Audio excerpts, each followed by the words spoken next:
ਮੇਰਾ ਨਾਮ ਡੋਲੀ ਹੈ।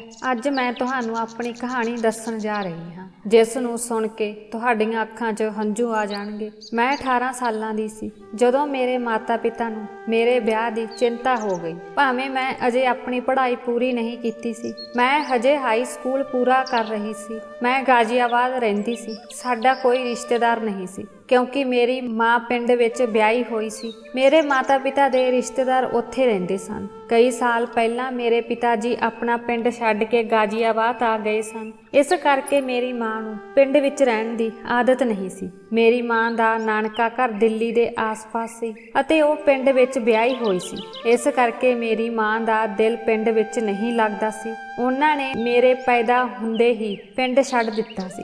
ਮੇਰੇ ਪਿਤਾ ਜੀ ਗਾਜ਼ੀਆਬਾਦ ਦੀ ਇੱਕ ਫੈਕਟਰੀ ਵਿੱਚ ਮਜ਼ਦੂਰ ਵਜੋਂ ਕੰਮ ਕਰਦੇ ਸਨ। ਮੇਰੇ ਪਿਤਾ ਜੀ ਦੀ ਤਨਖਾਹ ਬਹੁਤ ਘੱਟ ਸੀ, ਪਰ ਜਿੰਨੀ ਵੀ ਸੀ ਸਾਡੇ ਘਰ ਦਾ ਗੁਜ਼ਾਰਾ ਵਧੀਆ ਹੋ ਜਾਂਦਾ ਸੀ। ਮੈਂ ਆਪਣੇ ਮਾਪਿਆਂ ਦੀ ਇਕਲੌਤੀ ਧੀ ਸੀ। ਜਿਵੇਂ ਮੈਂ ਵੱਡੀ ਹੋਈ, ਮੇਰੀ ਮਾਂ ਮੇਰੇ ਪਿਤਾ ਜੀ ਨੂੰ ਹਰ ਰੋਜ਼ ਕਹਿੰਦੀ ਸੀ ਕਿ ਤੁਹਾਡੇ ਕਾਰਖਾਨੇ ਦੀ ਨੌਕਰੀ ਤੋਂ ਹੋਣ ਵਾਲੀ ਆਮਦਨੀ ਨਾਲ ਹੁਣ ਘਰ ਦਾ ਗੁਜ਼ਾਰਾ ਨਹੀਂ ਚੱਲਦਾ, ਤੁਸੀਂ ਕੋਈ ਹੋਰ ਕੰਮ ਲੱਭ ਲਓ। ਤਾਂ ਮੇਰੇ ਪਿਤਾ ਜੀ ਕਹਿੰਦੇ ਸਨ ਕਿ ਇਸ ਤੋਂ ਇਲਾਵਾ ਮੈਂ ਹੋਰ ਕੋਈ ਕੰਮ ਨਹੀਂ ਕਰ ਸਕਦਾ। ਉਦੋਂ ਜਵਾਨੀ ਸੀ ਅਤੇ ਸਰੀਰ ਵਿੱਚ ਜਾਨ ਸੀ। ਫਿਰ ਤੇਰੇ ਕਹਿਣ ਤੇ ਮੈਂ ਪਿੰਡ ਦੀ ਜ਼ਮੀਨ ਵੇਚ ਕੇ ਰਹਿਣ ਲਈ ਗਾਜ਼ੀਆਬਾਦ ਆ ਗਿਆ। ਹੁਣ ਤਾਂ ਮੈਂ ਪਿੰਡ ਵੀ ਨਹੀਂ ਜਾ ਸਕਦਾ ਤੇ ਉੱਥੇ ਜਾ ਕੇ ਕੀ ਕੰਮ ਕਰਾਂਗਾ। ਹੁਣ ਹਰ ਰੋਜ਼ ਮੇਰੇ ਮਾਤਾ-ਪਿਤਾ ਇਸ ਗੱਲ ਨੂੰ ਲੈ ਕੇ ਲੜਦੇ ਰਹਿੰਦੇ ਸੀ ਅਤੇ ਮੰਮੀ ਡੈਡੀ ਨੂੰ ਇਸ ਤਰ੍ਹਾਂ ਲੜਦੇ ਦੇਖ ਕੇ ਮੇਰਾ ਦਿਲ ਪੜ੍ਹਾਈ ਤੋਂ ਵੀ ਹਟਦਾ ਜਾ ਰਿਹਾ ਸੀ। ਪਿਤਾ ਜੀ ਤੋਂ ਇਲਾਵਾ ਘਰ ਵਿੱਚ ਹੋਰ ਕੋਈ ਕਮਾਉਣ ਵਾਲਾ ਨਹੀਂ ਸੀ। ਮੇਰੇ ਪਿਤਾ ਜੀ ਇਕੱਲੇ ਹੀ ਮਿਹਨਤ ਕਰਦੇ ਸੀ। ਮੇਰਾ ਦਿਲ ਆਪਣੇ ਪਿਤਾ ਜੀ ਦੀ ਮਦਦ ਕਰਨ ਨੂੰ ਕਰਦਾ ਸੀ, ਪਰ ਜਦੋਂ ਵੀ ਮੈਂ ਕੋਈ ਕੰਮ ਕਰਨ ਲਈ ਕਹਿੰਦੀ ਤਾਂ ਮੇਰੀ ਮਾਂ ਮੈਨੂੰ ਸਾਫ਼ ਇਨਕਾਰ ਕਰ ਦਿੰਦੀ ਸੀ ਕਿ ਹੁਣ ਮੈਂ ਤੁਹਾਡਾ ਵਿਆਹ ਕਰਨਾ ਹੈ। ਮੈਨੂੰ ਆਪਣੇ ਪਿਤਾ ਜੀ ਦੇ ਬਹੁਤ ਤਰਸ ਆਉਂਦਾ ਸੀ। ਮੇਰਾ ਦਿਲ ਕਰਦਾ ਸੀ ਕਿ ਮੈਂ ਆਪਣੇ ਪਿਤਾ ਜੀ ਦੀ ਮਦਦ ਕਰ ਸਕਾਂ, ਪਰ ਮੈਂ ਆਪਣੀ ਮਾਂ ਦੇ ਸਾਹਮਣੇ ਹਮੇਸ਼ਾ ਬੇਵੱਸ ਰਹੀ। ਸਾਡੇ ਪਿੰਡ ਵਿੱਚ ਇੱਕ ਵਿਆਹ ਸੀ ਅਤੇ ਉੱਥੋਂ ਸਾਨੂੰ ਸੱਦਾ ਆਇਆ ਸੀ। ਸਾਡੇ ਰਿਸ਼ਤੇਦਾਰ ਵੀ ਸਾਰੇ ਪਿੰਡ ਵਿੱਚ ਮੌਜੂਦ ਸਨ। ਮੇਰੀ ਭੂਆ ਦੇ ਲੜਕੇ ਦਾ ਵਿਆਹ ਸੀ, ਇਸ ਲਈ ਉੱਥੇ ਜਾਣਾ ਜ਼ਰੂਰੀ ਸੀ। ਅਸੀਂ ਵਿਆਹ ਵਿੱਚ ਜਾਣ ਦੀਆਂ ਤਿਆਰੀਆਂ ਸ਼ੁਰੂ ਕਰ ਦਿੱਤੀਆਂ ਸਨ। ਅਸੀਂ ਆਪਣੀ ਪੈਕਿੰਗ ਵੀ ਕਰ ਲਈ ਸੀ। ਮਾਂ ਪਿਤਾ ਜੀ ਨੂੰ ਕਹਿਣ ਲੱਗੀ ਕਿ ਇਸ ਵਾਰ ਅਸੀਂ ਆਪਣੇ ਪਿੰਡ ਜਾ ਕੇ ਆਪਣੀ ਧੀ ਡੋਲੀ ਦਾ ਰਿਸ਼ਤਾ ਵੀ ਤੈਅ ਕਰ ਦੇਣਾ ਹੈ। ਤੁਸੀਂ ਉੱਥੇ ਜਾ ਕੇ ਸਾਡੀ ਧੀ ਦੇ ਰਿਸ਼ਤੇ ਬਾਰੇ ਗੱਲ ਕਰਨੀ ਹੈ। ਜੇ ਚੰਗਾ ਰਿਸ਼ਤਾ ਲੱਭ ਗਿਆ ਤਾਂ ਗੱਲ ਪੱਕੀ ਕਰ ਦੇਣੀ ਹੈ। ਮਾਂ ਦੀ ਇਹ ਗੱਲ ਸੁਣ ਕੇ ਮੈਂ ਬਹੁਤ ਹੈਰਾਨ ਹੋਈ। ਉਹ ਆਪ ਸਾਰਾ ਕੰਮ ਛੱਡ ਕੇ ਸ਼ਹਿਰ ਵਿੱਚ ਰਹਿ ਰਹੀ ਸੀ ਤੇ ਮੇਰੇ ਲਈ ਪਿੰਡ ਵਿੱਚ ਰਿਸ਼ਤਾ ਲੱਭਣ ਜਾ ਰਹੀ ਸੀ। ਮੈਂ ਅਜੇ ਵਿਆਹ ਨਹੀਂ ਕਰਾਉਣਾ ਚਾਹੁੰਦੀ ਸੀ। ਮੈਂ ਪੜ੍ਹਾਈ ਕਰਨਾ ਚਾਹੁੰਦੀ ਸੀ ਤਾਂ ਜੋ ਮੈਂ ਆਪਣੇ ਪਿਤਾ ਜੀ ਦੀਆਂ ਮੁਸ਼ਕਲਾਂ ਨੂੰ ਖਤਮ ਕਰ ਸਕਾਂ ਅਤੇ ਸਾਡੀ ਜ਼ਿੰਦਗੀ ਨੂੰ ਆਸਾਨ ਬਣਾਉਣ ਲਈ ਕੁਝ ਬਣ ਸਕਾਂ। ਮੇਰੇ ਪਿਤਾ ਜੀ ਵੀ ਇਸ ਗੱਲ ਲਈ ਮੰਨ ਗਏ। ਮੈਂ ਸ਼ਰਮ ਕਾਰਨ ਪਿਤਾ ਜੀ ਦੇ ਸਾਹਮਣੇ ਕੁਝ ਨਾ ਬੋਲ ਸਕੀ, ਪਰ ਜਿਵੇਂ ਹੀ ਪਿਤਾ ਜੀ ਚਲੇ ਗਏ, ਮੈਂ ਆਪਣੀ ਮਾਂ ਨੂੰ ਸਾਫ਼-ਸਾਫ਼ ਕਹਿ ਦਿੱਤਾ ਕਿ ਮੈਂ ਮਰ ਜਾਵਾਂਗੀ ਪਰ ਪਿੰਡ ਵਿੱਚ ਵਿਆਹ ਨਹੀਂ ਕਰਾਂਗੀ ਅਤੇ ਤੁਸੀਂ ਮੇਰੇ ਰਿਸ਼ਤੇ ਬਾਰੇ ਪਿੰਡ ਵਿੱਚ ਬਿਲਕੁਲ ਵੀ ਗੱਲ ਨਾ ਕਰਨਾ।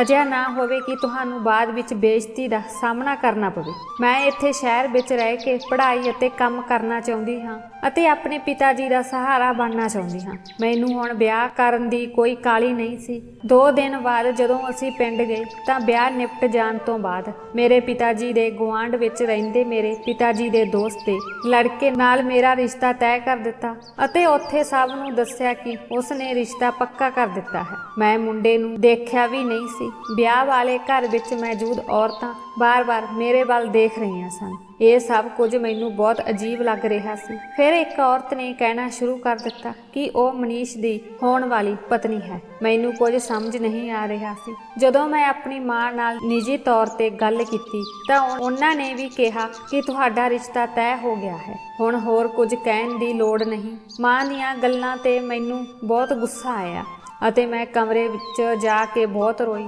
ਅਤੇ ਕਿਹਾ ਕਿ ਮੈਂ ਹੁਣ ਵਿਆਹ ਨਹੀਂ ਕਰਨਾ, ਪਰ ਮੇਰੇ ਮਾਤਾ-ਪਿਤਾ ਜ਼ਬਰਦਸਤੀ ਮੇਰਾ ਵਿਆਹ ਕਰਵਾਉਣ ਦੀ ਕੋਸ਼ਿਸ਼ ਕਰ ਰਹੇ ਸਨ। ਕਿਸੇ ਨੇ ਮੇਰੀ ਗੱਲ ਨਹੀਂ ਸੁਣੀ। ਮੈਨੂੰ ਪਿੰਡ ਵਿੱਚ ਰਹਿਣਾ ਬਿਲਕੁਲ ਵੀ ਪਸੰਦ ਨਹੀਂ ਸੀ। ਮੈਂ ਜਿੰਨੇ ਦਿਨ ਵੀ ਇੱਥੇ ਰਹੀ, ਮੈਂ ਉਨੇ ਦਿਨ ਹੀ ਉਦਾਸ ਰਹੀ। ਮੇਰੀ ਮੇਰੇ ਪਿਤਾ ਜੀ ਦੇ ਸਾਹਮਣੇ ਬੋਲਣ ਦੀ ਹਿੰਮਤ ਨਹੀਂ ਸੀ। ਇਸ ਲਈ ਮੈਨੂੰ ਨਾ ਚਾਹੁੰਦੇ ਹੋਏ ਵੀ ਇਸ ਰਿਸ਼ਤੇ ਨੂੰ ਸਵੀਕਾਰ ਕਰਨਾ ਪਿਆ। ਪਰ ਮੇਰੇ ਲਈ ਇਹ ਜਾਣਨਾ ਇੰਨਾ ਜ਼ਰੂਰੀ ਨਹੀਂ ਸੀ ਕਿ ਉਹ ਮੁੰਡਾ ਕੌਣ ਸੀ ਅਤੇ ਕਿਹੋ ਜਿਹਾ ਸੀ। ਕਿਉਂਕਿ ਮੈਨੂੰ ਵਿਆਹ ਵਿੱਚ ਕੋਈ ਦਿਲਚਸਪੀ ਨਹੀਂ ਸੀ। ਮੇਰੇ ਪਰਿਵਾਰ ਵਾਲੇ ਮੈਨੂੰ ਵਿਆਹ ਕਰਵਾਉਣ ਲਈ ਮਜਬੂਰ ਕਰ ਰਹੇ ਸਨ। ਜਦੋਂ ਮੇਰੀ ਭੂਆ ਦੇ ਲੜਕੇ ਦਾ ਵਿਆਹ ਹੋ ਗਿਆ ਤਾਂ ਅਸੀਂ ਇੱਥੇ ਆਪਣੇ ਘਰ ਵਾਪਸ ਆ ਗਏ। ਇੱਥੇ ਹਰ ਰੋਜ਼ ਮੇਰੀ ਮਾਂ ਮੇਰੇ ਪਿਤਾ ਜੀ ਨੂੰ ਮੇਰੇ ਵਿਆਹ ਦੇ ਪ੍ਰਬੰਧਾਂ ਬਾਰੇ ਪੁੱਛਦੀ ਰਹਿੰਦੀ ਸੀ। ਮੇਰੇ ਪਿਤਾ ਜੀ ਇਹ ਗੱਲ ਸੁਣ ਕੇ ਪਰੇਸ਼ਾਨ ਹੋ ਜਾਂਦੇ ਸਨ ਅਤੇ ਉਹਨਾਂ ਦੇ ਚਿਹਰੇ ਤੇ ਦੁਖੀ ਹਾਵ ਭਾਵ ਦੇਖ ਕੇ ਮੇਰਾ ਦਿਲ ਦੁਖੀ ਹੋ ਜਾਂਦਾ ਸੀ। ਮੇਰੇ ਪਿਤਾ ਜੀ ਗਰੀਬ ਸਨ ਅਤੇ ਘਰ ਦਾ ਗੁਜ਼ਾਰਾ ਚਲਾਉਣ ਲਈ ਸਖਤ ਮਿਹਨਤ ਕਰਦੇ ਸਨ, ਪਰ ਫਿਰ ਵੀ ਮੈਨੂੰ ਨਹੀਂ ਪਤਾ ਕਿ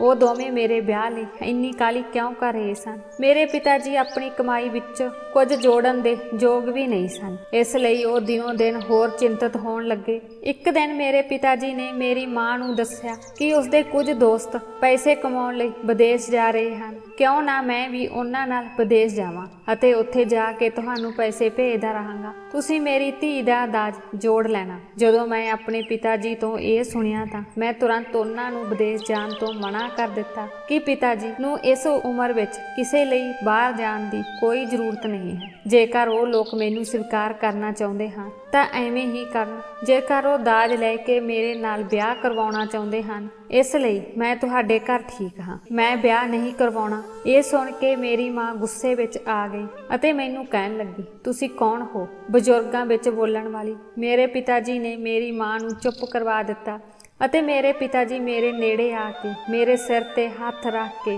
ਮੈਨੂੰ ਸਮਝਾਉਣ ਲੱਗੇ ਕਿ ਆਪਣੀ ਧੀ ਦਾ ਵਿਆਹ ਕਰਨਾ ਹਰ ਮਾਂ-ਬਾਪ ਦਾ ਫਰਜ਼ ਹੁੰਦਾ ਹੈ, ਇਸ ਲਈ ਮਾਪੇ ਉਹਨਾਂ ਨੂੰ ਜ਼ਰੂਰੀ ਚੀਜ਼ਾਂ ਦਾਜ ਦੇ ਰੂਪ ਵਿੱਚ ਦਿੰਦੇ ਹਨ। ਡਰੋ ਨਾ ਅਤੇ ਮੇਰੀ ਚਿੰਤਾ ਨਾ ਕਰੋ, ਮੈਂ 2 ਸਾਲਾਂ ਵਿੱਚ ਵਾਪਸ ਆ ਜਾਵਾਂਗਾ। ਮੇਰੇ ਪਿਤਾ ਜੀ ਨੇ ਮੈਨੂੰ ਚੁੱਪ ਰਹਿਣ ਲਈ ਮਜਬੂਰ ਕਰ ਦਿੱਤਾ ਸੀ, ਪਰ ਮੇਰੀ ਮਾਂ ਮੇਰੇ ਪਿਤਾ ਜੀ ਦੇ ਵਿਦੇਸ਼ ਜਾਣ ਤੋਂ ਬਹੁਤ ਖੁਸ਼ ਸੀ, ਕਿਉਂਕਿ ਉਹ ਉੱਥੋਂ ਬਹੁਤ ਸਾਰਾ ਪੈਸਾ ਭੇਜਣ ਵਾਲਾ ਸੀ। ਕੁਝ ਦਿਨਾਂ ਬਾਅਦ ਪਿਤਾ ਜੀ ਦੇ ਵਿਦੇਸ਼ ਜਾਣ ਦੀਆਂ ਤਿਆਰੀਆਂ ਪੂਰੀਆਂ ਹੋ ਗਈਆਂ ਸੀ। ਪਿੰਡ ਤੋਂ ਵੀ ਕੁਝ ਲੋਕ ਆਏ ਸਨ ਜੋ ਪਿਤਾ ਨਾਲ ਵਿਦੇਸ਼ ਜਾ ਰਹੇ ਸਨ। ਸਾਰੇ ਇਕੱਠੇ ਵਿਦੇਸ਼ ਲਈ ਰਵਾਨਾ ਹੋਏ ਸਨ। ਪਿਤਾ ਜੀ ਨੂੰ ਇੰਨੇ ਸਾਲਾਂ ਲਈ ਜਾਂਦੇ ਦੇਖ ਕੇ ਮੈਂ ਆਪਣੀਆਂ ਅੱਖਾਂ ਵਿੱਚੋਂ ਹੰਝੂ ਨਹੀਂ ਰੋਕ ਸਕੀ। ਕੁਝ ਦਿਨਾਂ ਬਾਅਦ ਪਿਤਾ ਜੀ ਦੇ ਵਿਦੇਸ਼ ਜਾਣ ਦੀਆਂ ਤਿਆਰੀਆਂ ਪੂਰੀਆਂ ਹੋ ਗਈਆਂ ਸੀ। ਪਿੰਡ ਤੋਂ ਵੀ ਕੁਝ ਲੋਕ ਆਏ ਸਨ ਜੋ ਪਿਤਾ ਨਾਲ ਵਿਦੇਸ਼ ਜਾ ਰਹੇ ਸਨ। ਸਾਰੇ ਇਕੱਠੇ ਵਿਦੇਸ਼ ਲਈ ਰਵਾਨਾ ਹੋਏ ਸਨ। ਪਿਤਾ ਜੀ ਨੂੰ ਇੰਨੇ ਸਾਲਾਂ ਲਈ ਜਾਂਦੇ ਦੇਖ ਕੇ ਮੈਂ ਆਪਣੀਆਂ ਅੱਖਾਂ ਵਿੱਚੋਂ ਹੰਝੂ ਨਹੀਂ ਰੋਕ ਸਕੀ। ਮੈਂ ਆਪਣੇ ਪਿਤਾ ਜੀ ਨੂੰ ਬਹੁਤ ਪਿਆਰ ਕਰਦੀ ਸੀ। ਇਹ ਕਿਹਾ ਜਾਂਦਾ ਹੈ ਕਿ ਧੀਆਂ ਆਪਣੇ ਪਿਤਾ ਜੀ ਦੀਆਂ ਲਾਡਲੀਆਂ ਹੁੰਦੀਆਂ ਹਨ। ਮੇਰੇ ਨਾਲ ਵੀ ਕੁਝ ਅਜਿਹਾ ਹੀ ਹੋਇਆ। ਮੈਂ ਆਪਣੇ ਪਿਤਾ ਜੀ ਦੀ ਪਿਆਰੀ ਸੀ ਅਤੇ ਮੈਂ ਆਪਣੇ ਪਿਤਾ ਜੀ ਨੂੰ ਇਸ ਦੁਨੀਆ ਵਿੱਚ ਸਭ ਤੋਂ ਵੱਧ ਪਿਆਰ ਕਰਦੀ ਸੀ ਅਤੇ ਉਹ ਵੀ ਮੈਨੂੰ ਬਹੁਤ ਪਿਆਰ ਕਰਦੇ ਸਨ। ਪਰ ਮਾਤਾ ਜੀ ਨੂੰ ਕਾਹਲੀ ਸੀ ਕਿ ਅਸੀਂ ਪਿਤਾ ਜੀ ਨੂੰ ਕਿਸੇ ਵੀ ਤਰ੍ਹਾਂ ਪਰੇਸ਼ਾਨ ਨਾ ਕਰੇ ਤਾਂ ਜੋ ਉਹ ਬਿਨਾਂ ਕਿਸੇ ਚਿੰਤਾ ਦੇ ਇੱਥੋਂ ਚਲੇ ਜਾਣ ਅਤੇ ਉਹਨਾਂ ਦੇ ਜਾਣ ਨਾਲ ਹੀ ਸਾਡੇ ਚੰਗੇ ਦਿਨ ਸ਼ੁਰੂ ਹੋ ਜਾਣ। ਆਖਿਰ ਮੇਰੀ ਮਾਂ ਦੀ ਇੱਛਾ ਪੂਰੀ ਹੋ ਗਈ। ਪਿਤਾ ਜੀ ਸਾਡੇ ਤੋਂ ਦੂਰ ਚਲੇ ਗਏ ਸਨ। ਪਿਤਾ ਜੀ ਦੇ ਜਾਣ ਤੋਂ ਬਾਅਦ ਇੰਜ ਲੱਗ ਰਿਹਾ ਸੀ ਜਿਵੇਂ ਮੇਰੀ ਦੁਨੀਆ ਉੱਜੜ ਗਈ ਹੋਵੇ। ਘਰ ਦੀ ਸਾਰੀ ਰੌਣਕ ਮੇਰੇ ਪਿਤਾ ਜੀ ਨਾਲ ਹੀ ਸੀ। ਮੈਂ ਬਹੁਤ ਉਦਾਸ ਰਹਿਣ ਲੱਗੀ ਸੀ। ਜਿਵੇਂ ਹੀ ਮੇਰੇ ਪਿਤਾ ਜੀ ਚਲੇ ਗਏ, ਮੇਰੀ ਮਾਂ ਨੇ ਮੇਰਾ ਕਾਲਜ ਜਾਣਾ ਵੀ ਬੰਦ ਕਰ ਦਿੱਤਾ ਅਤੇ ਉਹ ਕਹਿੰਦੇ ਸਨ ਕਿ ਹੁਣ ਬਹੁਤ ਹੋ ਗਈ ਪੜ੍ਹਾਈ, ਹੁਣ ਮੈਂ ਤੁਹਾਡੇ ਵਿਆਹ ਦੀਆਂ ਤਿਆਰੀਆਂ ਸ਼ੁਰੂ ਕਰਨਾ ਚਾਹੁੰਦੀ ਹਾਂ। ਮੈਂ ਆਪਣੀ ਮਾਂ ਨੂੰ ਕਹਿੰਦੀ ਸੀ ਕਿ ਪਿਤਾ ਜੀ ਆਉਣ ਤੱਕ ਮੈਨੂੰ ਪੜ੍ਹਨ ਦਿਓ। ਮਾਂ ਨੇ ਕਿਹਾ, ਤੇਰੇ ਪਿਤਾ ਜੀ ਦੇ ਆਉਣ ਤੱਕ ਕੌਣ ਇੰਤਜ਼ਾਰ ਕਰੇਗਾ? ਜਿਵੇਂ ਹੀ ਉਹ ਪੈਸੇ ਭੇਜਣਗੇ ਮੈਂ ਤੇਰੇ ਵਿਆਹ ਦੀ ਤਰੀਕ ਤੈਅ ਕਰ ਦਿਆਂਗੀ। ਮੈਂ ਤੇਰਾ ਖਰਚਾ ਨਹੀਂ ਝੱਲ ਸਕਦੀ ਤੇ ਨਾ ਹੀ ਤੈਨੂੰ 2-3 ਸਾਲ ਪੜ੍ਹਾ ਸਕਦੀ ਹਾਂ। ਮੈਂ ਆਪਣੀ ਮਾਂ ਨਾਲ ਲੜਦੀ ਸੀ ਕਿ ਇਸ ਦਾ ਕੀ ਮਤਲਬ ਹੈ, ਮੇਰਾ ਖਰਚਾ ਨਹੀਂ ਝੱਲ ਸਕਦੀ। ਜਦੋਂ ਤੱਕ ਪਿਤਾ ਜੀ ਨਹੀਂ ਆਉਂਦੇ ਮੈਂ ਇਸ ਘਰ ਤੋਂ ਕਿਤੇ ਨਹੀਂ ਜਾਵਾਂਗੀ। ਇਹ ਮੇਰੇ ਪਿਤਾ ਜੀ ਦਾ ਘਰ ਹੈ ਅਤੇ ਕਿਸੇ ਦੇ ਬਾਪ ਦੀ ਇੰਨੀ ਹਿੰਮਤ ਨਹੀਂ ਹੈ ਕਿ ਉਹ ਮੈਨੂੰ ਇੱਥੋਂ ਕੱਢ ਦੇਣ। ਇਹ ਸੁਣ ਕੇ ਮੇਰੀ ਮਾਂ ਨੂੰ ਮੇਰੇ ਤੇ ਬਹੁਤ ਗੁੱਸਾ ਆਇਆ। ਉਹਨਾਂ ਨੇ ਮੈਨੂੰ ਇੰਨਾ ਕੁੱਟਿਆ ਕਿ ਮੇਰਾ ਸਰੀਰ 2 ਦਿਨਾਂ ਤੱਕ ਦੁਖਦਾ ਰਿਹਾ। ਜਿਵੇਂ ਹੀ ਮੇਰੇ ਪਿਤਾ ਜੀ ਨੇ ਘਰ ਛੱਡਿਆ, ਮੇਰੀ ਮਾਂ ਦੇ ਫਰ ਨਿਕਲ ਆਈ ਸੀ। ਉਸਨੇ ਮੇਰੀ ਪੜ੍ਹਾਈ ਵੀ ਛੁਡਾ ਦਿੱਤੀ ਅਤੇ ਘਰ ਦਾ ਸਾਰਾ ਕੰਮ ਮੇਰੇ ਸਿਰ ਤੇ ਪਾ ਦਿੱਤਾ ਸੀ। ਉਹ ਆਪ ਤਾਂ ਮੁਹੱਲੇ ਦੇ ਘਰਾਂ ਵਿੱਚੋਂ ਗੇੜੇ ਮਾਰਦੀ ਰਹਿੰਦੀ ਸੀ ਕਦੇ ਇਸ ਘਰ ਤੇ ਕਦੇ ਉਸ ਘਰ। ਉਹ ਸਵੇਰੇ ਤਿਆਰ ਹੋ ਕੇ ਹੀ ਘਰੋਂ ਨਿਕਲ ਜਾਂਦੀ ਸੀ। ਉਹ ਦੁਪਹਿਰ ਨੂੰ ਆ ਕੇ ਖਾਣਾ ਖਾ ਲੈਂਦੀ ਅਤੇ ਉਸ ਤੋਂ ਬਾਅਦ ਥੋੜਾ ਆਰਾਮ ਕਰਕੇ ਆਂਢ ਗੁਆਂਢ ਦੇ ਘਰਾਂ ਵਿੱਚ ਜਾ ਕੇ ਸ਼ਾਮ ਨੂੰ ਫਿਰ ਬੈਠ ਜਾਂਦੀ ਅਤੇ ਮੈਂ ਸਾਰਾ ਦਿਨ ਘਰ ਵਿੱਚ ਇਕੱਲੀ ਰਹਿੰਦੀ। ਮਾਂ ਨੂੰ ਤਾਂ ਘੁੰਮਣ ਤੋਂ ਫੁਰਸਤ ਨਹੀਂ ਮਿਲਦੀ ਸੀ। ਘਰ ਤੋਂ ਲੈ ਕੇ ਬਾਹਰ ਦੇ ਸਾਰੇ ਕੰਮ ਹੁਣ ਮੈਂ ਹੀ ਕਰਦੀ ਸੀ। ਘਰ ਦਾ ਸਾਰਾ ਖਾਣਾ ਬਣਾਉਣਾ ਅਤੇ ਘਰ ਦਾ ਰਾਸ਼ਨ ਲੈ ਕੇ ਆਉਣ ਦੀ ਜ਼ਿੰਮੇਵਾਰੀ ਵੀ ਮੇਰੀ ਸਿਰ ਹੀ ਸੀ। ਇੱਕ ਦਿਨ ਘਰੇਲੂ ਸਮਾਨ ਖਰੀਦਣ ਲਈ ਬਾਜ਼ਾਰ ਜਾ ਰਹੀ। ਸਾਡੀ ਗਲੀ ਦੇ ਨੁੱਕਰ ਤੇ ਇੱਕ ਮੁੰਡੇ ਦੀ ਦੁਕਾਨ ਸੀ। ਉਹ ਮੁੰਡਾ ਉਸ ਦੁਕਾਨ ਤੇ ਬੈਠਾ ਹੋਇਆ ਸੀ। ਉਹ ਮੁੰਡਾ ਮੇਰੇ ਵੱਲ ਫਟੀਆਂ ਅੱਖਾਂ ਨਾਲ ਦੇਖ ਰਿਹਾ ਸੀ। ਜਿਵੇਂ ਹੀ ਮੈਂ ਉਸ ਵੱਲ ਦੇਖਿਆ, ਮੈਂ ਦੇਖਿਆ ਕਿ ਉਹ ਮੇਰੇ ਵੱਲ ਘੂਰ ਰਿਹਾ ਸੀ। ਬਾਅਦ ਵਿੱਚ ਜਦੋਂ ਮੈਂ ਬਾਜ਼ਾਰ ਤੋਂ ਵਾਪਸ ਆਈ ਤਾਂ ਉਹ ਅਜੇ ਵੀ ਮੇਰੇ ਵੱਲ ਦੇਖ ਰਿਹਾ ਸੀ। ਬੜੀ ਮੁਸ਼ੱਕਤ ਨਾਲ ਮੈਂ ਉਸ ਤੋਂ ਅੱਖਾਂ ਫੇਰੀਆਂ ਅਤੇ ਮੈਂ ਆਪਣਾ ਸਮਾਨ ਲੈ ਕੇ ਘਰ ਪਰਤ ਆਈ। ਘਰ ਤੱਕ ਉਹ ਮੇਰੇ ਤੇ ਨਜ਼ਰ ਰੱਖ ਰਿਹਾ ਸੀ। ਮੈਂ ਤੁਰੰਤ ਅੰਦਰ ਜਾ ਕੇ ਗੇਟ ਬੰਦ ਕਰ ਦਿੱਤਾ। ਜਦੋਂ ਵੀ ਮੈਂ ਘਰੋਂ ਨਿਕਲਦੀ, ਉਹ ਮੇਰੇ ਵੱਲ ਅਜੀਬ ਜਿਹੀਆਂ ਨਜ਼ਰਾਂ ਨਾਲ ਦੇਖ ਰਿਹਾ ਹੁੰਦਾ। ਮੈਂ ਇਸ ਬਾਰੇ ਆਪਣੀ ਮਾਂ ਨੂੰ ਵੀ ਕੁਝ ਨਹੀਂ ਕਹਿ ਸਕਦੀ ਸੀ। ਮਾਂ ਤਾਂ ਇਹ ਸੁਣਦਿਆਂ ਹੀ ਮੇਰਾ ਜੀਣਾ ਔਖਾ ਕਰ ਦਿੰਦੀ। ਤੰਗ ਆ ਕੇ ਮੈਂ ਘਰੋਂ ਬਾਹਰ ਨਿਕਲਣਾ ਵੀ ਬੰਦ ਕਰ ਦਿੱਤਾ। ਜਦੋਂ ਵੀ ਮੈਂ ਘਰੋਂ ਬਾਹਰ ਨਿਕਲਦੀ ਤਾਂ ਉਸ ਦੁਕਾਨ ਤੇ ਬੈਠਾ ਉਹ ਮੁੰਡਾ ਮੈਨੂੰ ਧਿਆਨ ਨਾਲ ਦੇਖਦਾ ਰਹਿੰਦਾ ਸੀ। ਹੁਣ ਉੱਥੋਂ ਲੰਘਣ ਵਾਲੇ ਲੋਕਾਂ ਨੂੰ ਵੀ ਸ਼ੱਕ ਹੋਣ ਲੱਗਾ ਸੀ। ਇੱਕ ਦਿਨ ਜਦੋਂ ਮੈਂ ਘਰ ਦੀ ਛੱਤ ਤੇ ਖੜੀ ਸੀ ਤਾਂ ਉਸਨੇ ਮੇਰੇ ਵੱਲ ਇਸ਼ਾਰਾ ਕੀਤਾ ਅਤੇ ਇੱਕ ਕਾਗਜ਼ ਤੇ ਕੁਝ ਲਿਖ ਕੇ ਮੇਰੇ ਵੱਲ ਸੁੱਟ ਦਿੱਤਾ। ਮੈਂ ਘਬਰਾ ਗਈ। ਮੈਨੂੰ ਬਹੁਤ ਡਰ ਲੱਗ ਰਿਹਾ ਸੀ, ਪਰ ਹੁਣ ਮੈਨੂੰ ਉਸ ਪੇਪਰ ਨੂੰ ਪੜ੍ਹੇ ਬਿਨਾਂ ਸਕੂਨ ਵੀ ਨਹੀਂ ਆ ਰਿਹਾ ਸੀ। ਜਦੋਂ ਮੈਂ ਉਹ ਕਾਗਜ਼ ਚੁੱਕ ਕੇ ਖੋਲ੍ਹਿਆ ਤਾਂ ਉਸਨੇ ਉਸ ਕਾਗਜ਼ ਰਾਹੀਂ ਮੈਨੂੰ ਪ੍ਰਪੋਜ਼ ਕੀਤਾ ਸੀ। ਇਸ ਵਿੱਚ ਲਿਖਿਆ ਸੀ ਕਿ ਮੈਂ ਮਾੜਾ ਲੜਕਾ ਨਹੀਂ ਹਾਂ। ਤੁਸੀਂ ਮੈਨੂੰ ਇੰਨਾ ਪਸੰਦ ਆ ਗਏ ਸੀ ਕਿ ਮੈਂ ਆਪਣੇ ਦਿਲੋਂ ਮਜਬੂਰ ਹੋ ਕੇ ਇਹ ਕਦਮ ਚੁੱਕਿਆ ਹੈ। ਮੈਨੂੰ ਇੱਕ ਵਾਰ ਗੱਲ ਕਰਨ ਦਾ ਮੌਕਾ ਦੇ ਦਿਓ, ਫਿਰ ਤੁਸੀਂ ਜੋ ਕਹੋਗੇ ਮੈਂ ਉਹੀ ਕਰਾਂਗਾ। ਮੈਂ ਤੁਹਾਡੇ ਲਈ ਕੁਝ ਵੀ ਕਰਨ ਨੂੰ ਤਿਆਰ ਹਾਂ। ਮੈਂ ਸੋਚਿਆ ਕਿ ਇਸ ਤੋਂ ਜਾਨ ਛੁਡਾਉਣ ਦਾ ਕੋਈ ਹੋਰ ਵਧੀਆ ਤਰੀਕਾ ਨਹੀਂ ਸੀ।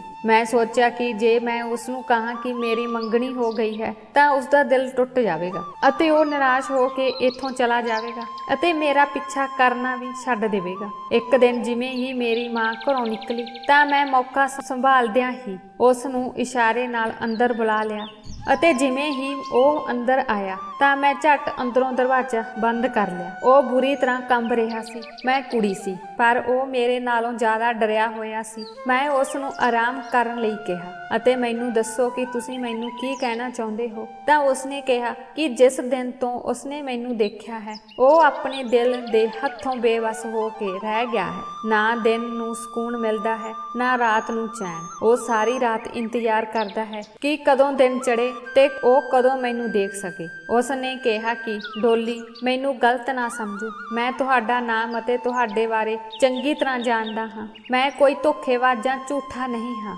ਪਰ ਪਿਆਰ ਤਾਂ ਪਿਆਰ ਹੁੰਦਾ ਹੈ ਅਤੇ ਜਿਸ ਨਾਲ ਹੁੰਦਾ ਹੈ ਉਹ ਬੇਵਸ ਹੋ ਜਾਂਦਾ ਹੈ। ਮੈਂ ਉਸ ਨੂੰ ਕਿਹਾ ਕਿ ਤੁਸੀਂ ਮੇਰੇ ਬਾਰੇ ਸਭ ਕੁਝ ਜਾਣਦੇ ਹੋ, ਪਰ ਸ਼ਾਇਦ ਤੁਹਾਨੂੰ ਇਹ ਨਹੀਂ ਪਤਾ ਕਿ ਮੇਰਾ ਰਿਸ਼ਤਾ ਹੋ ਗਿਆ ਹੈ। ਮੈਂ ਆਪਣੇ ਪਿਤਾ ਜੀ ਦੇ ਦੋਸਤ ਦੇ ਲੜਕੇ ਨਾਲ ਵਿਆਹ ਕਰਵਾ ਰਹੀ ਹਾਂ ਅਤੇ ਮੈਂ ਵਿਆਹ ਤੋਂ ਬਾਅਦ ਇੱਥੋਂ ਪਿੰਡ ਚਲੀ ਜਾਵਾਂਗੀ। ਮੇਰਾ ਸਹੁਰਾ ਘਰ ਪਿੰਡ ਵਿੱਚ ਹੀ ਹੈ। ਮੈਂ ਆਪਣੇ ਮਾਤਾ ਪਿਤਾ ਦੀ ਇੱਜ਼ਤ ਦਾ ਬਹੁਤ ਖਿਆਲ ਰੱਖਦੀ ਹਾਂ। ਮੈਂ ਤੁਹਾਨੂੰ ਕਿਸੇ ਤੇ ਨਿਰਭਰ ਨਹੀਂ ਰੱਖਣਾ ਚਾਹੁੰਦੀ ਤਾਂ ਜੋ ਮੈਂ ਤੁਹਾਨੂੰ ਕਿਸੇ ਵੀ ਤਰ੍ਹਾਂ ਦਾ ਝੂਠ ਬੋਲੂੰ ਅਤੇ ਮੈਂ ਤੁਹਾਡੇ ਨਾਲ ਕੁਝ ਦਿਨਾਂ ਲਈ ਰਿਸ਼ਤਾ ਬਣਾ ਕੇ ਤੁਹਾਨੂੰ ਧੋਖਾ ਨਹੀਂ ਦੇਣਾ ਚਾਹੁੰਦੀ। ਇਹ ਸਭ ਸੁਣ ਕੇ ਉਹ ਥੋੜਾ ਉਦਾਸ ਹੋਇਆ, ਪਰ ਮੇਰੇ ਸੱਚ ਦੱਸਣ ਤੋਂ ਬਾਅਦ ਉਹ ਬਹੁਤ ਖੁਸ਼ ਹੋਇਆ। ਉਸ ਨੇ ਮੈਨੂੰ ਦੱਸਿਆ ਕਿ ਇਹ ਕੋਨੇ ਦੀ ਦੁਕਾਨ ਉਸ ਦੇ ਪਿਤਾ ਜੀ ਦੀ ਹੈ। ਕਈ ਵਾਰ ਉਹ ਉਸ ਦੁਕਾਨ ਤੇ ਬੈਠਦੇ ਹੈ ਅਤੇ ਉਸ ਦਾ ਘਰ ਵੀ ਉੱਥੇ ਹੀ ਹੈ। ਉਸ ਨੇ ਦੱਸਿਆ ਕਿ ਮੇਰੇ ਪਰਿਵਾਰ ਵਿੱਚ ਸਿਰਫ ਮੈਂ ਅਤੇ ਮੇਰੇ ਪਿਤਾ ਜੀ ਹੀ ਹਾਂ। ਅਸੀਂ ਦੋਵੇਂ ਇਸ ਦੁਕਾਨ ਤੋਂ ਆਪਣੀ ਰੋਜੀ ਰੋਟੀ ਕਮਾਉਂਦੇ ਹਾਂ, ਪਰ ਅਸੀਂ ਦੋਵੇਂ ਬਹੁਤ ਵਧੀਆ ਜੀਵਨ ਬਤੀਤ ਕਰ ਰਹੇ ਹਾਂ। ਜੇ ਮੇਰਾ ਵਿਆਹ ਹੋ ਜਾਵੇ ਤਾਂ ਸ਼ਾਇਦ ਘਰ ਵਿੱਚ ਕੋਈ ਔਰਤ ਆ ਜਾਵੇ। ਮੇਰੀ ਮਾਂ ਦਾ ਕਈ ਸਾਲ ਪਹਿਲਾਂ ਦੇਹਾਂਤ ਹੋ ਗਿਆ ਸੀ ਅਤੇ ਮੇਰੀ ਭੈਣ ਦਾ ਵੀ 2 ਸਾਲ ਪਹਿਲਾਂ ਵਿਆਹ ਹੋ ਗਿਆ ਸੀ। ਉਹਨਾਂ ਨੇ ਕਿਹਾ ਕਿ ਜ਼ਿੰਦਗੀ ਵਿੱਚ ਜੇਕਰ ਕਦੇ ਕੋਈ ਕੰਮ ਜਾਂ ਕੋਈ ਲੋੜ ਹੋਵੇ ਤਾਂ ਮੈਨੂੰ ਜ਼ਰੂਰ ਯਾਦ ਕਰਨਾ। ਭਾਵੇਂ ਤੂੰ ਮੇਰੀ ਕਿਸਮਤ ਵਿੱਚ ਨਹੀਂ, ਤੂੰ ਸਦਾ ਮੇਰੇ ਦਿਲ ਵਿੱਚ ਰਹੇਗੀ। ਮੈਂ ਉਸ ਦੀਆਂ ਭਾਵਨਾਵਾਂ ਦੀ ਕਦਰ ਕੀਤੀ ਅਤੇ ਕੁਝ ਸਮੇਂ ਬਾਅਦ ਉਹ ਵਿਅਕਤੀ ਆਪਣੇ ਆਪ ਹੀ ਮੇਰੇ ਘਰੋਂ ਚਲਾ ਗਿਆ। ਅਸੀਂ ਦੋਵਾਂ ਨੇ ਬੜੇ ਸਤਿਕਾਰ ਨਾਲ ਗੱਲਾਂ ਕੀਤੀਆਂ। ਉਹ ਮੈਨੂੰ ਆਮ ਮੁੰਡਿਆਂ ਨਾਲੋਂ ਬਿਲਕੁਲ ਵੱਖਰਾ ਲੱਗਦਾ ਸੀ। ਜਦੋਂ ਵੀ ਮੈਂ ਉਸ ਨੂੰ ਗਲੀ ਵਿੱਚ ਖੜਾ ਦੇਖਦੀ, ਮੈਂ ਸੋਚਦੀ ਸੀ ਕਿ ਇਹ ਕੋਈ ਅਵਾਰਾ ਕਿਸਮ ਦਾ ਮੁੰਡਾ ਹੈ ਜੋ ਮੇਰੇ ਪਿੱਛੇ ਪਿਆ ਹੋਇਆ ਹੈ। ਪਰ ਉਸ ਨਾਲ ਗੱਲ ਕਰਨ ਤੋਂ ਬਾਅਦ ਮੈਨੂੰ ਅਹਿਸਾਸ ਹੋਇਆ ਕਿ ਕੋਈ ਸੱਚਮੁੱਚ ਮੈਨੂੰ ਵੀ ਇੰਨਾ ਪਿਆਰ ਕਰ ਸਕਦਾ ਹੈ। ਇਹ ਸਭ ਸੋਚਦਿਆਂ ਮੇਰੀਆਂ ਵੀ ਅੱਖਾਂ ਵਿੱਚੋਂ ਹੰਝੂ ਆ ਗਏ ਅਤੇ ਜਦੋਂ ਉਸ ਨੇ ਮੈਨੂੰ ਅਲਵਿਦਾ ਕਿਹਾ ਤਾਂ ਮੈਂ ਉਸ ਦੀਆਂ ਅੱਖਾਂ ਵਿੱਚ ਵੀ ਹੰਝੂ ਦੇਖੇ ਸੀ। ਉਹ ਮੈਨੂੰ ਸੱਚਮੁੱਚ ਪਿਆਰ ਕਰਨ ਵਾਲਾ ਵਿਅਕਤੀ ਜਾਪਦਾ ਸੀ ਅਤੇ ਮੈਨੂੰ ਅਜੇ ਚੰਗੇ ਵਿਅਕਤੀ ਨੂੰ ਗਵਾਉਣਾ ਦਾ ਬਹੁਤ ਦੁੱਖ ਹੋਇਆ ਸੀ। ਇਸ ਤੋਂ ਬਾਅਦ ਵੀ ਜਦੋਂ ਵੀ ਮੈਂ ਕਿਸੇ ਕੰਮ ਲਈ ਘਰੋਂ ਨਿਕਲਦੀ ਤਾਂ ਉਸ ਨੂੰ ਆਪਣੀ ਦੁਕਾਨ ਤੇ ਬੈਠਾ ਦੇਖਦੀ। ਉਸ ਦੀ ਦੁਕਾਨ ਦੇ ਕੋਲੋਂ ਲੰਘਦਿਆਂ ਮੈਨੂੰ ਵੀ ਆਪਣੀਆਂ ਅੱਖਾਂ ਤੇ ਕਾਬੂ ਪਾਉਣਾ ਨਹੀਂ ਆਉਂਦਾ ਸੀ। ਮੈਂ ਕਿਸੇ ਨਾ ਕਿਸੇ ਬਹਾਨੇ ਉਸ ਵੱਲ ਝਾਕਦੀ ਰਹਿੰਦੀ ਸੀ। ਜਦੋਂ ਵੀ ਮੈਂ ਉਸ ਨੂੰ ਦੇਖਦੀ ਉਹ ਮੇਰੇ ਦਿਲ ਦੀਆਂ ਗਹਿਰਾਈਆਂ ਤੱਕ ਪਹੁੰਚ ਜਾਂਦਾ ਸੀ। ਉਹ ਬਹੁਤ ਚੰਗਾ ਮੁੰਡਾ ਸੀ। ਉਸ ਦਿਨ ਤੋਂ ਬਾਅਦ ਉਸਨੇ ਕਦੇ ਮੈਨੂੰ ਤੰਗ ਨਹੀਂ ਕੀਤਾ ਅਤੇ ਨਾ ਹੀ ਉਸਨੇ ਕਦੇ ਮੇਰੇ ਨਾਲ ਦੁਬਾਰਾ ਗੱਲ ਕਰਨ ਦੀ ਕੋਸ਼ਿਸ਼ ਕੀਤੀ। ਕਦੇ-ਕਦੇ ਸਾਡੀਆਂ ਨਜ਼ਰਾਂ ਇੱਕ ਦੂਜੇ ਦੀਆਂ ਨਜ਼ਰਾਂ ਨਾਲ ਮਿਲ ਜਾਂਦੀਆਂ ਸਨ। ਜਾਣੇ ਅਣਜਾਣੇ 'ਚ ਪਤਾ ਹੀ ਨਹੀਂ ਲੱਗਾ ਕਿ ਕਦੋਂ ਮੈਂ ਉਸ ਨੂੰ ਪਸੰਦ ਕਰਨ ਲੱਗ ਪਈ ਸੀ ਤੇ ਮੇਰੇ ਦਿਲ 'ਚ ਉਸ ਲਈ ਪਿਆਰ ਵੀ ਜਾਗਣਾ ਸ਼ੁਰੂ ਹੋ ਗਿਆ ਸੀ। ਪਰ ਪਿਤਾ ਜੀ ਦੀ ਇੱਜ਼ਤ ਦੀ ਖਾਤਰ ਮੈਂ ਆਪਣੀਆਂ ਭਾਵਨਾਵਾਂ ਤੇ ਕਾਬੂ ਰੱਖਿਆ। ਮੈਨੂੰ ਸਿਰਫ ਆਪਣੇ ਪਿਤਾ ਜੀ ਦੀ ਇੱਜ਼ਤ ਦੀ ਪਰਵਾਹ। ਮੇਰੇ ਪਿਤਾ ਜੀ ਕਿਸੇ ਹੋਰ ਦੇਸ਼ ਵਿੱਚ ਮੇਰੇ ਲਈ ਸਖਤ ਮਿਹਨਤ ਕਰ ਰਹੇ ਸਨ।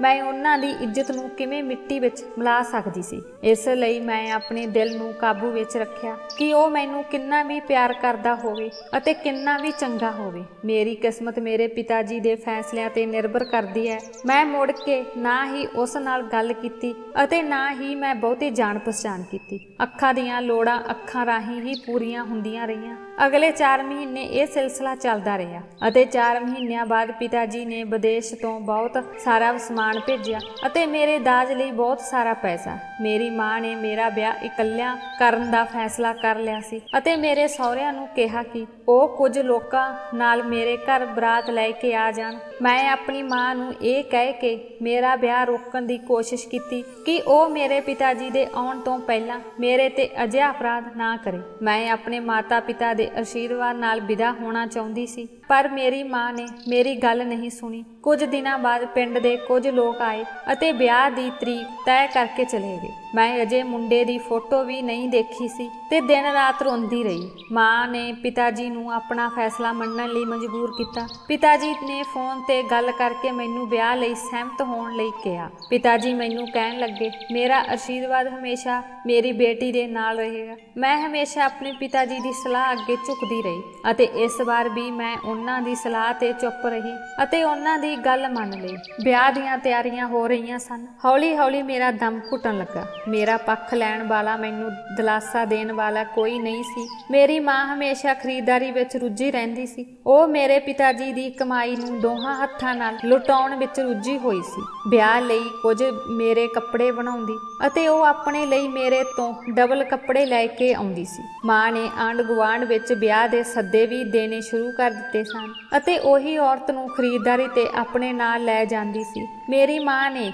ਮੈਨੂੰ ਕਦੇ ਨਹੀਂ ਪੁੱਛਿਆ ਕਿ ਮੈਨੂੰ ਕੀ ਪਸੰਦ ਹੈ, ਮੈਂ ਆਪਣੇ ਸਹੁਰੇ ਘਰ ਕੀ ਲੈ ਕੇ ਜਾਣਾ ਚਾਹੁੰਦੀ ਹਾਂ, ਕੁਝ ਨਹੀਂ। ਉਹ ਮੇਰੇ ਸਾਰੇ ਕੰਮ ਆਪਣੀ ਮਰਜ਼ੀ ਅਨੁਸਾਰ ਕਰ ਰਹੀ ਸੀ। ਉਹ ਕਿਸੇ ਨਾ ਕਿਸੇ ਬਹਾਨੇ ਖਰੀਦਦਾਰੀ ਕਰਨ ਜਾਂਦੀ ਸੀ ਅਤੇ ਆਪਣੇ ਦੋਸਤਾਂ ਨਾਲ ਹੋਟਲ ਵਿੱਚ ਰਾਤ ਦਾ ਖਾਣਾ ਖਾ ਕੇ ਵਾਪਸ ਆ ਜਾਂਦੀ ਸੀ। ਮਾਂ ਨੂੰ ਪਿਤਾ ਦਾ ਫੈਸਲਾ ਬਹੁਤ ਪਸੰਦ ਸੀ। ਜਦੋਂ ਮਾਂ ਆਪਣੇ ਦੋਸਤਾਂ ਦੇ ਪੈਸੇ ਖਰਚ ਕਰਦੀ ਸੀ, ਇਸ ਲਈ ਉਹਨਾਂ ਦੀ ਦੋਸਤੀ ਮਾਂ ਨੂੰ ਜ਼ਿਆਦਾ ਸਤਿਕਾਰ ਦੇਣ ਲੱਗੀ। ਮਾਂ ਬਹੁਤ ਖੁਸ਼ ਹੁੰਦੀ ਸੀ। ਜਦੋਂ ਮੈਂ ਆਪਣੀ ਮਾਂ ਨੂੰ ਸਮਝਾਉਣ ਦੀ ਕੋਸ਼ਿਸ਼ ਕੀਤੀ ਤਾਂ ਉਸਨੇ ਮੈਨੂੰ ਝਿੜਕਿਆ ਅਤੇ ਇਹ ਕਹਿ ਕੇ ਚੁੱਪ ਕਰਾ ਦਿੱਤਾ ਕਿ ਤੇਰਾ ਪਿਤਾ ਜੀ ਸਿਰਫ ਤੇਰੇ ਲਈ ਮਿਹਨਤ ਨਹੀਂ ਕਰਦੇ। ਮੈਂ ਉਸ ਦੀ ਪਤਨੀ ਹਾਂ। ਸਭ ਤੋਂ ਪਹਿਲਾਂ ਉਹਨਾਂ ਦੀ ਕਮਾਈ ਤੇ ਮੇਰਾ ਹੱਕ ਹੈ। ਮੇਰੀ ਮਾਂ ਨੇ ਆਪਣੇ ਆਪ ਨੂੰ ਬੁਰੀ ਤਰ੍ਹਾਂ ਵਿਗਾੜ ਲਿਆ। ਉਸ ਨੂੰ ਆਪਣੇ ਘਰ ਜਾਂ ਆਪਣੀ ਜਵਾਨ ਧੀ ਦੀ ਕੋਈ ਚਿੰਤਾ ਨਹੀਂ ਸੀ। ਉਹ ਮੇਰੇ ਪਿਤਾ ਜੀ ਦੀ ਕਮਾਈ ਆਪਣੇ ਕੋਲ ਨਹੀਂ ਰੱਖ ਰਹੀ ਸੀ। ਉਹ ਇਸ ਨੂੰ ਬੇਤੁਕੀਆਂ ਚੀਜ਼ਾਂ ਤੇ ਖਰਚ ਕਰਦੀ ਸੀ। ਨਵੇਂ ਕੱਪੜੇ ਬਣਾਉਣਾ, ਦੋਸਤਾਂ ਨਾਲ ਬਾਹਰ ਜਾਣਾ, ਹੋਟਲਾਂ ਵਿੱਚ ਖਾਣਾ ਖਾਣਾ ਖਾਣਾ, ਇਹ ਸਭ ਉਸਦੇ ਸ਼ੌਂਕ ਸਨ। ਮਾਂ ਨੂੰ ਇਲਾਕੇ ਦੀਆਂ ਔਰਤਾਂ ਤੋਂ ਉਸ ਦੀ ਤਾਰੀਫ ਸੁਣਨਾ ਚੰਗਾ ਲੱਗਦਾ ਸੀ, ਇਸ ਲਈ ਮਾਂ ਵੀ ਚਾਹੁੰਦੀ ਸੀ ਕਿ ਮੇਰਾ ਵਿਆਹ ਕਰਵਾ ਕੇ ਉਸ ਨੂੰ ਜਲਦੀ ਤੋਂ ਜਲਦੀ ਇੱਥੋਂ ਭੇਜ ਦਿੱਤਾ ਜਾਵੇ ਤਾਂ ਉਹ ਬਿਨਾਂ ਕਿਸੇ ਚਿੰਤਾ ਦੇ ਆਪਣੀ ਜ਼ਿੰਦਗੀ ਸ਼ਾਂਤੀ ਨਾਲ ਜੀ ਸਕੇ। ਮੈਨੂੰ ਲੱਗਾ ਜਿਵੇਂ ਉਹ ਮੇਰੀ ਅਸਲੀ ਮਾਂ ਨਹੀਂ ਸਗੋਂ ਮੇਰੀ ਮਤਰੇਈ ਮਾਂ ਹੋਵੇ। ਭਾਵ ਉਸ ਨੇ ਮੇਰੇ ਦਾਜ ਲਈ ਕੁਝ ਕੱਪੜੇ ਅਤੇ ਕੁਝ ਚੀਜ਼ਾਂ ਇਕੱਠੀਆਂ ਕੀਤੀਆਂ ਸਨ। ਉਹ ਆਪਣੀ ਜ਼ਿੰਮੇਵਾਰੀ ਤੋਂ ਮੁਕਤ ਹੋ ਕੇ ਬੈਠ ਗਈ। ਨਾ ਤਾਂ ਉਸਨੇ ਆਪਣੀ ਧੀ ਨੂੰ ਘਰ ਦੇ ਕੰਮ ਸਿੱਖਣ ਦੀ ਸਲਾਹ ਦਿੱਤੀ ਅਤੇ ਨਾ ਹੀ ਉਸ ਨੂੰ ਜੀਵਨ ਜਿਉਣ ਸਿਖਾਇਆ। ਉਹ ਹਮੇਸ਼ਾ ਘੁੰਮਣ ਫਿਰਨ ਅਤੇ ਮੇਕਅਪ ਕਰਨ ਵਿੱਚ ਰੁੱਝੀ ਰਹਿੰਦੀ ਸੀ। ਪਿਤਾ ਜੀ ਦੇ ਜਾਣ ਤੋਂ ਬਾਅਦ ਮਾਂ ਨੇ ਆਪਣੇ ਆਪ ਨੂੰ ਹੋਰ ਵੀ ਜਵਾਨ ਬਣਾ ਲਿਆ। ਮੇਰੇ ਵਿਆਹ ਦੀ ਤਰੀਕ ਤੈਅ ਹੋ ਚੁੱਕੀ ਸੀ ਅਤੇ ਹੌਲੀ-ਹੌਲੀ ਮੇਰੇ ਵਿਆਹ ਦਾ ਦਿਨ ਨੇੜੇ ਆ ਰਿਹਾ ਸੀ। ਮੇਰੀ ਮਾਂ ਨੇ ਮੇਰੇ ਸਾਰੇ ਸੁਪਨੇ ਚੂਰੋ-ਚੂਰ ਕਰ ਦਿੱਤੇ ਸਨ।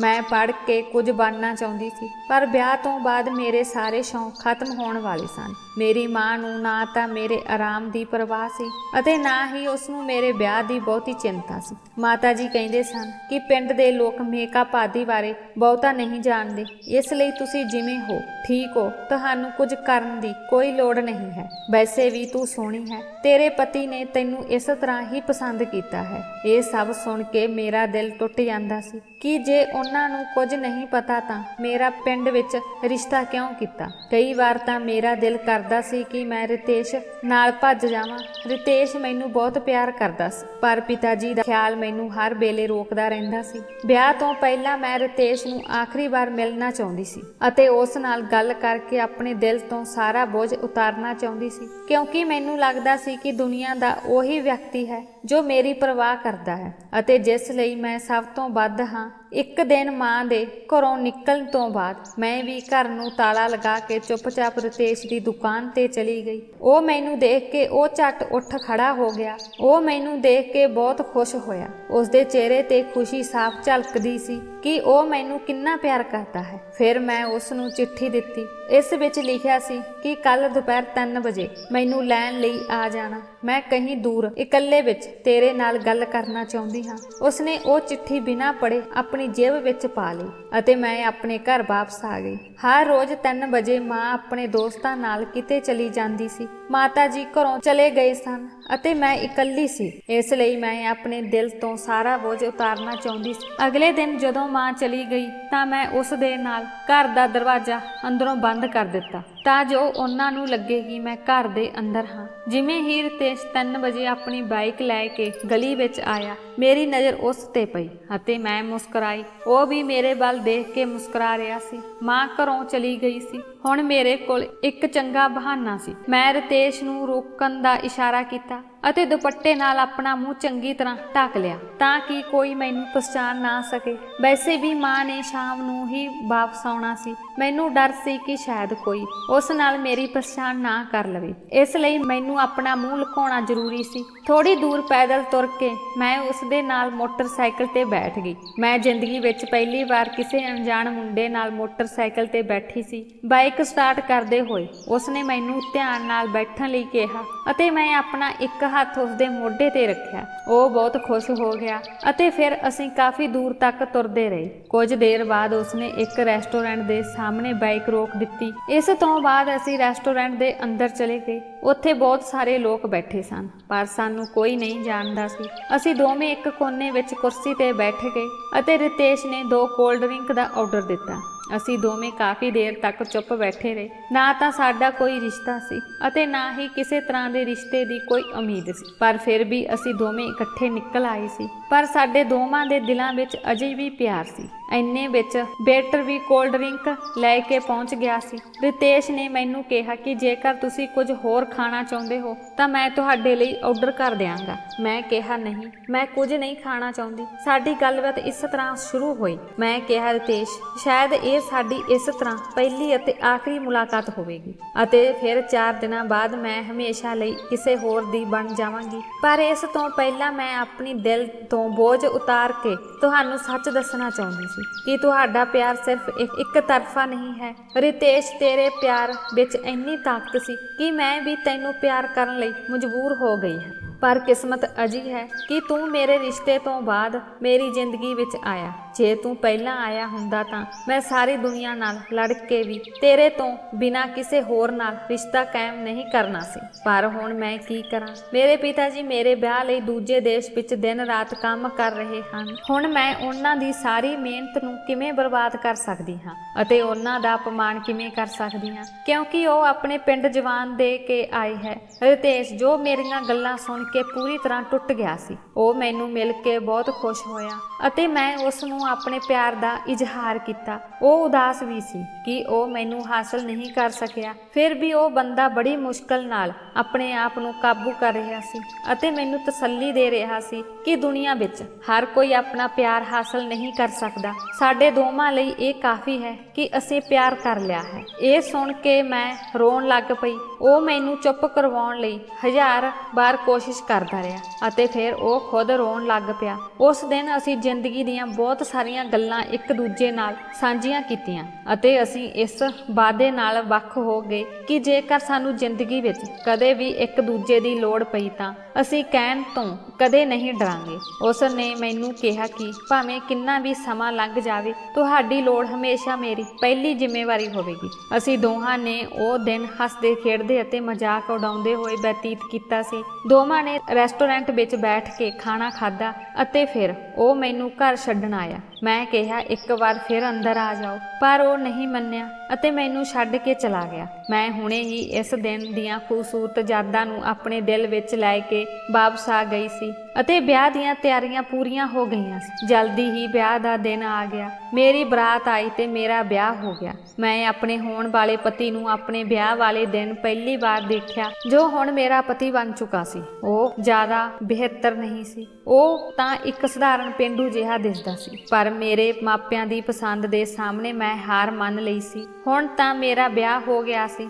ਮੈਂ ਕਿਸੇ ਨੂੰ ਕੀ ਕਹਿ ਸਕਦੀ ਸੀ? ਇਹ ਸਭ ਕੁਝ ਮੇਰੇ ਲਈ ਨਵਾਂ ਸੀ। ਉਸੇ ਤਰ੍ਹਾਂ ਉਹ ਵੀ ਮੇਰੇ ਵੱਲ ਕੋਈ ਖਾਸ ਧਿਆਨ ਨਹੀਂ ਦੇ ਰਿਹਾ ਸੀ। ਇਹ ਸਾਡੇ ਮਾਤਾ ਪਿਤਾ ਦਾ ਫੈਸਲਾ ਸੀ ਜੋ ਸਾਨੂੰ ਦੋਵਾਂ ਨੂੰ ਸਵੀਕਾਰ ਕਰਨਾ ਪਿਆ। ਮੈਂ ਅਲਵਿਦਾ ਕਹਿ ਕੇ ਆਪਣੇ ਮਾਤਾ ਪਿਤਾ ਦਾ ਘਰ ਛੱਡ ਦਿੱਤਾ। ਮਾਂ ਅਜੇ ਵੀ ਆਪਣੇ ਕੰਮ ਵਿੱਚ ਰੁੱਝੀ ਹੋਈ ਸੀ। ਮੇਰੇ ਜਾਣ ਤੋਂ ਉਹ ਕੋਈ ਖਾਸ ਦੁਖੀ ਨਹੀਂ ਸੀ। ਮੈਂ ਆਪਣੇ ਪਿਤਾ ਜੀ ਨਾਲ ਵੀਡੀਓ ਕਾਲ ਤੇ ਗੱਲ ਕੀਤੀ ਸੀ। ਉਹ ਵੀ ਉੱਥੇ ਬਹੁਤ ਰੋ ਰਹੇ ਸਨ। ਮੈਂ ਲਾੜੇ ਦੇ ਨਾਲ ਕਾਰ ਵਿੱਚ ਬੈਠ ਕੇ ਸਾਰੇ ਰਸਤੇ ਰੋਂਦੀ ਰਹੀ। ਉਸਨੇ ਮੈਨੂੰ ਤਸੱਲੀ ਦਾ ਇੱਕ ਸ਼ਬਦ ਵੀ ਨਹੀਂ ਕਿਹਾ। ਮੇਰੀ ਸੱਸ ਮੈਨੂੰ ਬਾਰ-ਬਾਰ ਚੁੱਪ ਕਰਾਉਣ ਦੀ ਕੋਸ਼ਿਸ਼ ਕਰ ਰਹੀ ਸੀ। ਪਿੰਡ ਪਹੁੰਚ ਕੇ ਮੈਂ ਆਪਣੇ ਪਿਤਾ ਜੀ ਦੇ ਫੈਸਲੇ ਦਾ ਮਾਣ ਰੱਖਦਿਆਂ ਪਤਨੀ ਹੋਣ ਦੇ ਸਾਰੇ ਫਰਜ਼ ਪੂਰੇ ਕੀਤੇ। ਸਹੁਰੇ ਘਰ ਦੇ ਲੋਕਾਂ ਨਾਲ ਚੰਗਾ ਵਰਤਾਓ ਕੀਤਾ। ਮੈਨੂੰ ਅਜਿਹੀ ਜ਼ਿੰਦਗੀ ਦੀ ਆਦਤ ਨਹੀਂ ਸੀ, ਪਰ ਫਿਰ ਵੀ ਮੈਂ ਆਪਣੇ ਸਹੁਰਿਆਂ ਦੀਆਂ ਆਦਤਾਂ ਮੁਤਾਬਕ ਢਲਣ ਦੀ ਕੋਸ਼ਿਸ਼ ਕਰ ਰਹੀ ਸੀ। ਮੇਰੇ ਪਤੀ ਨੂੰ ਮੇਰੇ ਵਿੱਚ ਕੋਈ ਖਾਸ ਦਿਲਚਸਪੀ ਨਹੀਂ ਸੀ। ਮੈਂ ਇਸ ਵਿੱਚ ਵੀ ਖੁਸ਼ ਸੀ ਕਿ ਉਹ ਮੈਨੂੰ ਇੱਜ਼ਤ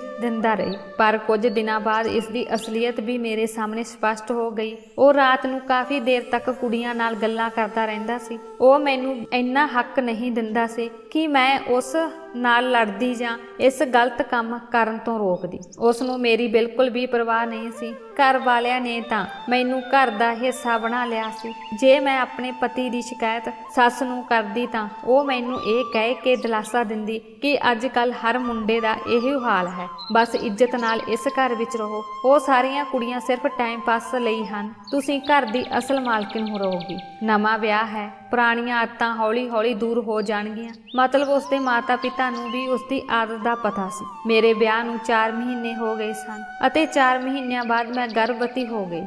ਮੇਰੀ ਸੱਸ ਮੈਨੂੰ ਬਹੁਤ ਪਿਆਰ ਕਰਦੀ ਸੀ ਅਤੇ ਜਦੋਂ ਤੋਂ ਉਹਨਾਂ ਨੂੰ ਪਤਾ ਲੱਗਾ ਕਿ ਮੈਂ ਗਰਭਵਤੀ ਹਾਂ, ਉਹ ਮੇਰੀ ਹਰ ਗੱਲ ਨੂੰ ਬਰਦਾਸ਼ਤ ਕਰਨ ਲੱਗ ਪਈ ਸੀ। ਜਦੋਂ ਮੇਰੀ ਮਾਂ ਨੂੰ ਇਸ ਗੱਲ ਦਾ ਪਤਾ ਲੱਗਾ ਤਾਂ ਉਹ ਵੀ ਮੈਨੂੰ ਵਧਾਈ ਦੇਣ ਲਈ ਮਠਿਆਈਆਂ ਲੈ ਕੇ ਮਿਲਣ ਆਈ ਅਤੇ ਜਾਂਦੇ ਸਮੇਂ ਮੇਰੀ ਮਾਂ ਨੇ ਮੈਨੂੰ ਕਿਹਾ ਕਿ ਜੇਕਰ ਇਹ ਲੋਕ ਤੁਹਾਨੂੰ ਡਿਲੀਵਰੀ ਲਈ ਆਪਣੇ ਪੇਕੇ ਘਰ ਜਾਣ ਲਈ ਕਹਿੰਦੇ ਹਨ ਤਾਂ ਤੁਸੀਂ ਆਪ ਹੀ ਇਨਕਾਰ ਕਰ ਦੇਣਾ ਕਿ ਮੇਰੀ ਮਾਂ ਉੱਥੇ ਇਕੱਲੀ ਹੈ, ਪਰ ਇੱਥੇ ਤਾਂ ਤੇਰੇ ਸਹੁਰੇ ਘਰ ਵਿੱਚ ਸਾਰੇ ਹਨ। ਇੱਥੇ ਤਾਂ ਹਰ ਕੋਈ ਤੇਰੀ ਜ਼ਿੰਮੇਵਾਰੀ ਲੈਣ ਵਾਲਾ ਹੈ। ਉੱਥੇ ਤੁਹਾਡੀ ਦੇਖਭਾਲ ਕਰਨ ਵਾਲਾ ਕੌਣ ਹੈ? ਮੈਂ ਆਪਣੀ ਮਾਂ ਦੀਆਂ ਗੱਲਾਂ ਨੂੰ ਚੰਗੀ ਤਰ੍ਹਾਂ ਸਮਝ ਗਈ ਸੀ। ਉਸ ਦਾ ਮਤਲਬ ਸੀ ਕਿ ਉਹ ਮੈਨੂੰ ਆਪਣੇ ਪੇਕੇ ਘਰ ਆਉਣ ਤੋਂ ਰੋਕ ਰਹੀ ਸੀ। ਮੈਂ ਜੋ ਵਿਆਹ ਤੋਂ ਲੈ ਕੇ ਹੁਣ ਤੱਕ ਸਬਰ ਤੇ ਘੁੱਟ ਪੀ ਰਹੀ ਸੀ, ਇਹ ਵੀ ਚੁੱਪਚਾਪ ਬਰਦਾਸ਼ਤ ਕਰ ਲਿਆ। ਗਰਭ ਅਵਸਥਾ ਦੇ ਦਿਨਾਂ ਦੌਰਾਨ ਮੇਰੇ ਪਤੀ ਨੇ ਮੇਰੇ ਵੱਲ ਥੋੜਾ ਧਿਆਨ ਦੇਣਾ ਸ਼ੁਰੂ ਕਰ ਦਿੱਤਾ ਸੀ। ਹੁਣ ਉਹ ਵੀ ਖਿਆਲ ਰੱਖਦਾ ਸੀ। ਹੁਣ ਮੇਰੇ ਸਾਹਮਣੇ ਫੋਨ ਵੀ ਨਹੀਂ ਕਰਦਾ ਸੀ